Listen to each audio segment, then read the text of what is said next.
Assalamualaikum warahmatullahi wabarakatuh. Perkenalkan, nama saya Faiz Maulana Kiki, NIM 2003016, kelas PTMB, Fakultas Pendidikan Teknologi dan Kejuruan, Universitas Pendidikan Indonesia, dengan dosen pengampu mata kuliah Pendidikan Pancasila, Bapak Supriyono, SPD MPD.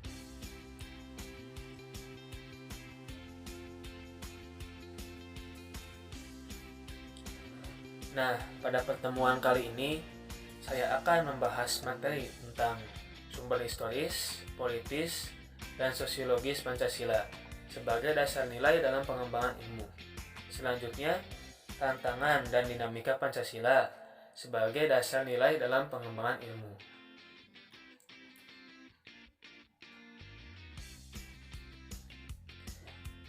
Sumber historis. Sumber historis Pancasila sebagai dasar nilai dalam pengembangan ilmu dapat ditelusuri dalam dokumen negara, yaitu dalam pembukaan Undang-Undang Dasar Negara Republik Indonesia tahun 1945, yaitu pada alinea keempat. Kata mencerdaskan kehidupan bangsa mengacu pada pengembangan ilmu pengetahuan dan teknologi yang harus berdasar pada nilai-nilai Pancasila. Dengan demikian, apabila ilmu pengetahuan dan teknologi yang tidak berlandaskan pada nilai-nilai Pancasila telah mengabaikan amanat pembukaan Undang-Undang Dasar Negara Republik Indonesia 1945 yang merupakan dokumen sejarah bangsa Indonesia.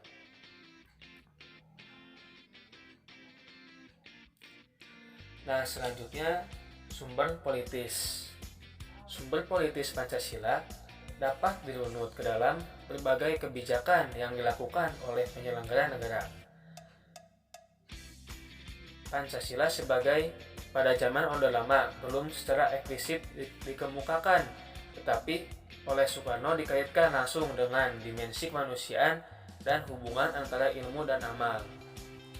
Pada zaman Orde Baru, meskipun Pancasila diterapkan sebagai salah satu asas organisasi politik dan kemasyarakatan, tetapi penegasan tentang Pancasila sebagai dasar nilai dalam pengembangan ilmu belum diungkapkan secara tegas.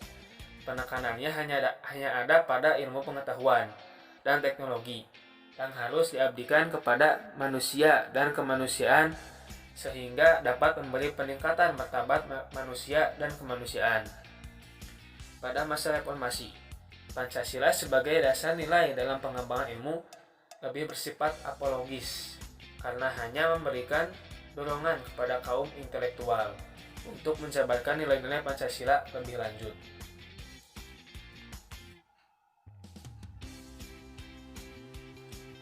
Sumber sosiologis.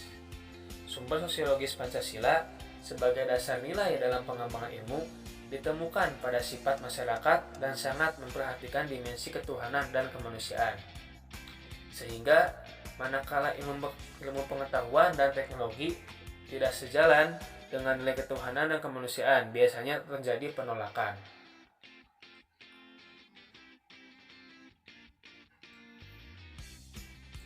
Nah, selanjutnya dinamika Pancasila sebagai dasar nilai dalam pengembangan ilmu.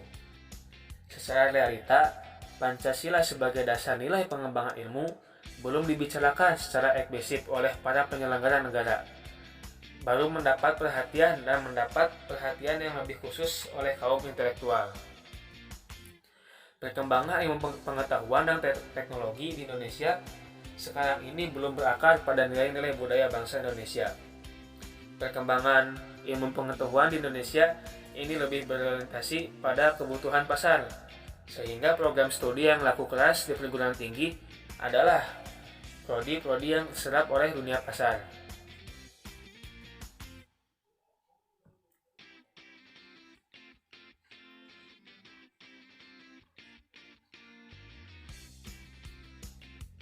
Nah, selanjutnya tantangan Pancasila sebagai dasar nilai dalam pengembangan ilmu.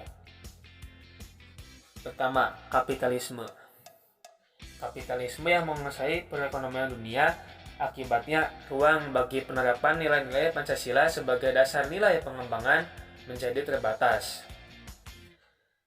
Kedua, globalisasi.